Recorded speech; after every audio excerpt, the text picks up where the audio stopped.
This I am here to tell few sentences before making sentences. I will tell you parts of a speech and analysis of the sentence. So let's begin. Too many cooks spoil the broth. Good. So let me ask you questions. So you will tell also the parts of a speech of the sentence and also analyze. Analyze means function. ऐसा analyze means होता है बड़े sentences को छोटे छोटे टुकड़ों में क्या करना, तोड़ देना. और synthesize का मतलब होता है ज्वाइन कर देना. तो यहाँ पर आपको functions भी बताना. फर्स्ट मैं आपसे पूछूंगा to. This is an adverb. Speak loudly. सामने. Many.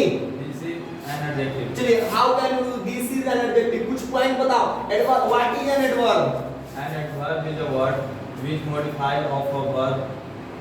Adjective or another adverb. Wow very nice. तो आप बता रहे हैं कि जो एडजेक्टिव होता है, नहीं सॉरी, एडवर्ब होता है हमारा एडीवी, वो वर्ब को मॉडिफाई करता है, एडजेक्टिव को मॉडिफाई करता है और अनदर एडवर्ब को क्वालिफाई करता है.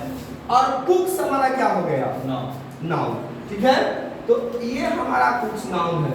और टू मैनी कुक्स को जब एनालाइज करके देखेंगे तो व्हाट इज दिस? सब्जेक्ट. अरे वाह वेरी नाइस. वो दिस इज सब्जेक्ट. कहां से कहां तक? Two cooks. ठीक है, दैट इज योर सब्जेक्ट. ये बहुत अच्छा है. चलिए स्पॉइल क्या है? Finite verb. फाइनाइट वर्ब क्या होता है? कौन बताएंगे इधर में से? फाइनाइट वर्ब आप लोगों में से किसको पता है? या यस आ जाओ. Wait Bunty, just stand here. She will tell what is finite verb. Yes, Sneha, you will tell what is finite verb. The verb may change according to the number and person of the subject. Wow, very nice. The verb will change its form according to the number and person of a subject. Finite verb में क्या-क्या होते हैं ये भी बता दीजिए सारे. कर रहे हैं V1, V2, V5 और क्या होते हैं? All auxiliary verbs are finite verb. कौन-कौन से auxiliaries होते हैं ये भी बता दीजिए. पता है आपको, याद है? हाँ बोलिए, थोड़ा लाउडली बोलिए.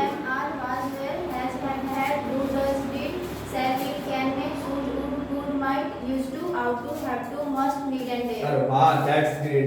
ये सारे हमारे कहलाते हैं फाइनाइट वर्ब. थैंक्स डियर, आप जा सकते हो. चलिए, अब आपने बता दिया Bunty come here now, it's your turn. ये हमारा क्या है? फाइनाइट वर्ब है. ठीक है, तो द ब्रॉथ क्या है हमारा? Object something. Object something. चलिए, इससे हमारा यस नो क्वेश्चन बनाना है. रागनी, यस नो क्वेश्चन बना सकते हो? Sujata, you can. Yes no question subject object. Come. Yeah very nice. That's great. First you have to make yes no questions. Just see front, सामने देखिए. चलो ठीक है ना. Now what is the yes no question? Do too many cooks spoil the broth? Just face in front of the camera. सामने रखो. Now tell. Do too many cooks spoil the broth? वाह very nice. Questions के लिए हमें तीन concept याद रखते हैं. V1 होता है तो हम लोग डू ऑक्सिलरी वर्ब को बाहर करते हैं, simple. V2 in condition DD will come out before the subject, and in case of V5 friends does will come out. This is the concept of making yes no question.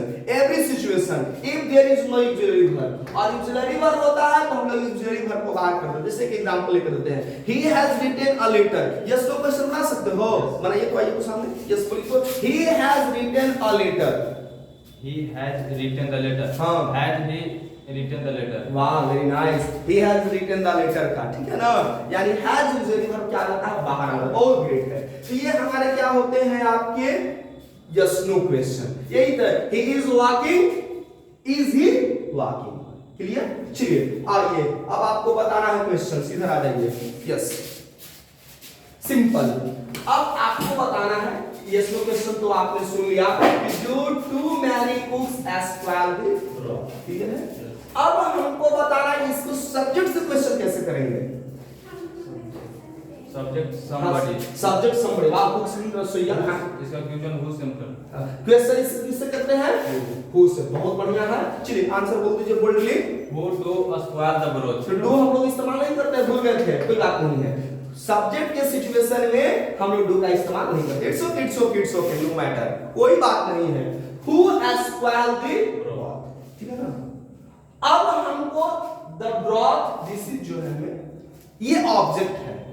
Object जानते हैं ना, क्या बताया था कि जो object होता है वो सिंपली व्हाट और हुम का जवाब देता है, ठीक है ना। व्हाट और हुम का मेन वर्ब की उपस्थिति में, मेन वर्ब की प्रेजेंस में, या स्ट्रांग वर्ब कहते हैं। आइए अब आपको बताना है इसका क्वेश्चन क्या बनेगा। व्हाट, इसका क्वेश्चन व्हाट से। वो इसका क्वेश्चन व्हाट से करेंगे। कैसे जान लिया कि व्हाट से करते हैं, क्योंकि ये समथिंग था।